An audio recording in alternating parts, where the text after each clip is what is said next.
આ છે મારા પપ્પાના મમ્મી અને અમારા મમ્મીના મમ્મી. આજે હું લઈ જાઉં છું ને બહાર ફરવા.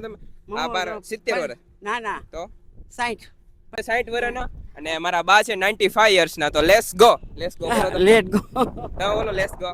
બેસ્ટ ચલો. આ વિડીયો બનાવવાનો મારે ખાલી એક જ મોટિવ છે કે મારા બા અને નાની સાથે મેમરી ક્રિએટ કરવાનું. આપણે નાનીથી મોટા થઈ જઈએ છીએ ને કામમાં વ્યસ્ત થઈ જઈએ છીએ તો તેમને ટાઈમ નથી આપી શકતા. તો તેમને ખાલી કઈ મોટા ગિફ્ટની કે કઈ જરૂર નથી. તેમને જરૂર છે તો થોડા ટાઈમની અને જાજા બધા પ્રેમની. નાસ્તો કરતા કરતા અમે જોતા હતા વાટ કે પાણી થોડુંક કિનારે વી આવે અને ત્યાં જઈને થોડાક બેસીએ. પણ પાણીને એટલું બધું ઓરું નહોતું આવ્યું. ઘરે જવાનું લેટ થતું એટલે ત્યાં તે કિનારે બેસીને થોડુંક જૂની વાતચીતું કરી અને મારી બેસ્ટ મેમરી છે મારા નાનીને ઘરે વેકેશનમાં રોકાવાની. તેમની સાથે ખૂબ જ જાજો બધો ટાઈમ સ્પેન્ડ કર્યો અને જૂની વાત કરવાની ખૂબ જ મજા આવી ગઈ. પછી અમે નીકળ્યા ઘર તરફ જવા માટે. આ તમે અમારે યારે આયા, કેવી મજા આવી ને મારી યારે? બહુ મજા આવી હે. હાથી લાવવાનો છે તારા લગ્નમાં, પેલો હાથી.